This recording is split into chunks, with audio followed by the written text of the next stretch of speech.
Ռուսաստանից հետաքրքրվել են Սամվել Կարապետյանով, որ հունիսի 24-ին Արմավիր քրեակատարողականից տեղափոխվել է Երևան կենտրոն, առավել հայտնի ԱԱԾ պատվալ։ Այդ պատվալում պահման պայմանները խիստ են։ Սահմանափակվել է հայ գործարարի, նաև մտերիմ ազգականների հետ կապը։ Նրանք Կարապետյանին կարող են տեսնել ամիսը 2 անգամ միայն։ Մենք կապի մեջ ենք Հայաստանի գործընկերների հետ, եւ քանի որ Կարապետյանը նաև Ռուսաստանի Դաշնության քաղաքացի է, ապա համապատասխան շփումներն իրականացվում են։ Թե ինչ շփումներ, չի մանրամասնում Ռուսաստանի Դաշնության նախագահի մամուլի քարտուղարը։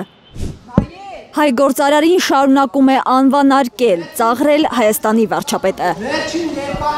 որ ասֆալտին կփռեմ, պատին կծեփեմ օպերացիայով է անցկացնում Սամվել Կարապետյանին։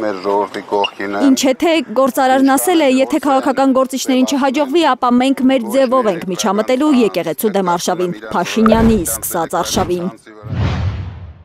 Դե էլ չասեք, հոսանքի անջատումների սպոնսորը ով է, մեծ բարերար, աննկուն տեղափոխական եւ մեր ժամանակների գրաֆ Մոնթե Քրիստո, որ թքած ունի թե հեցի բաժանորդների վրա։ Բոլորը շատ շուտ մոռացան, ինչ պայմաններում մենք գնեցինք, ում խնդրանքով մենք գնեցինք Հայաստան էլեկտրական ցանցերը, ամբողջությամբ պարալիզացված, տասնյակ տարիներ ոչ մի կոպեկ ինվեստիցիա չեր արվում արդիականացման վրա։ Մենք 16 թվականից մինչև այսօր մոտ 670 միլիոն դոլարի ինվեստիցիաներ են արել մենակ արդիականացման վրա։ Բացի դրանից մինչև մի 150-200 միլիոն էլ ինվեստիցիաներ են արել նոր հզորությունների ստեղծման վրա։ 2021 թվականի օգոստոսի 27-ից Փաշինյանի կառավարության համաձայնությամբ Հայաստանի էլեկտրական ցանցերի բաժնետոմսերը գրավի տակ են միջազգային ֆինանսական կազմակերպություններում 100%-ով։ Հեցի բաժնետոմսերը ըստ փորձագիտական ուսումնասիրությունների գրավադրվել են վերակառուցման եւ զարգացման եվրոպական, ասիական զարգացման բանկերում, միջազգային ֆինանսական կորպորացիայում։ Հայաստանի էլեկտրական ցանցերի բաժնետոմսերը գրավադրելու դիմաց Հայաստանը մոտ 70 միլիոն դոլար է ստացել վերակառուցման եւ զարգացման եվրոպական բանկից, մոտ 35 միլիոն դոլար ասիական զարգացման բանկից, մոտ 20 միլիոն դոլար միջազգային ֆինանսական կորպորացիայից։ Հիմա, երբ Փաշինյանը հայտարարում է, որ հեծը պետք է պետականացվի, տնտեսագետներն ահազանգում են Հայաստանում հոսանքը կարող է թանկանալ։ Հեցի սեփականատիրոջ փոփոխության դեպքում վարկը մարելու պարտականությունը պետք է ստանձնի նոր սեփականատերը, այս դեպքում Հայաստանի Հանրապետությունը, նոր պարտք հայ ժողովրդի վզին։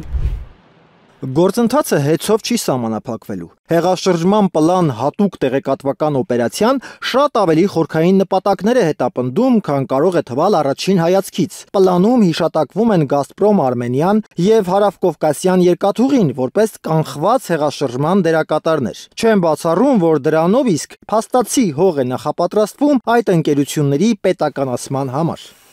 Գազպրոմ Արմենիան սեփականացնելու սցենարը կարող է հանգեցնել էներգետիկ անվտանգային լուրջ ռիսկերի, նկատում է էներգետիկ փորձագետը, ահազանգում դա կակտիվացնի ՔՊԱ-ական խոսույթը Ադրբեջանից բնական գազի ներկրման հեռանկարի մասին։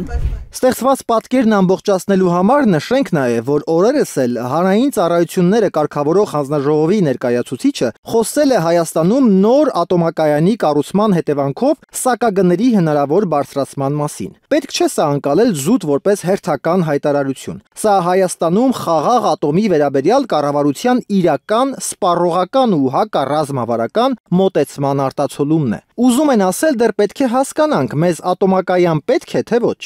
Այսպիսով թիրախում են երկրի ազգային անվտանգության հենասյուներ հանդիսացող կրիտիկական ենթակառուցվածքները, էլցանցերը, ԱԷԿ-ը, այժմ նաև գազատրանսպորտային համակարգն ու երկաթուղին։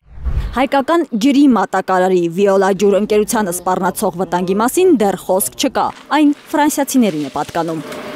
Փաշինյանի իշխանության կռիվը Հայաստանում ռուսական ներկայացվածության դեմ է։ Իշխանությունների հետ ընդամենը գործնական հարաբերություններ ունենք։ Այդ գործնական հարաբերություններն էլ միանգամից չքացան։ երբ Հայաստանում միայն սոցիալական ծրագրերի միջոցով 180 միլիոն դոլարի ներդրում կատարած 10,000 աշխատատեղ ապահոված հայ գործարարը չողջունեց վարչապետի եկեղեցականների կուսությունը ստուգելու արշավը։ Սամվել Կարապետյանի անունը հիմա կա նաև հեղաշրջման պլան վերտառությամբ, այն թղթում, որը իշխանության պնդմամբ ընդդիմադիրներն են գրել։ Վարչապետն էլ առանց քննության, դատ ու դատարանի ապացուցման պնդում է, թե ՀՀ պետական կառավարման համակարգը կատվածահար են անում Սամոյի կամ Սամոների աջակցությամբ։ Մելկի государственная власть может создать настолько большие проблемы самому крупному бизнесмену, что... Հայ գործարարը մի առիթով ասել է. Այո, փոքր պետական իշխանությունը, անգամ փոքր չինովնիկը կարող են մեծ խնդիրներ ստեղծել գործարարների համար, բայց միևնույն է, ճտերն աշնանն են հաշվում։ Լավ գործարարի գործն անմահ է, իսկ իշխանությունը ժամկետ ունեցող մի բան է։ Երբ ժամկետ անց է դառնում, փչվում է, զրոյանում։ 2025 թվական հունիս Փաշինյանական Հայաստանում Երևանի քաղաքապետարանի աշխատակիցները ապամոնտաժում են այն պաստառները, որոնցով մարդիկ պահանջում են ազատություն տալ 2 ամսով կալանավորված հայ գործարարին։ Արփիս Քեսյան, Նորայր Հակոբյան, Հայլուր։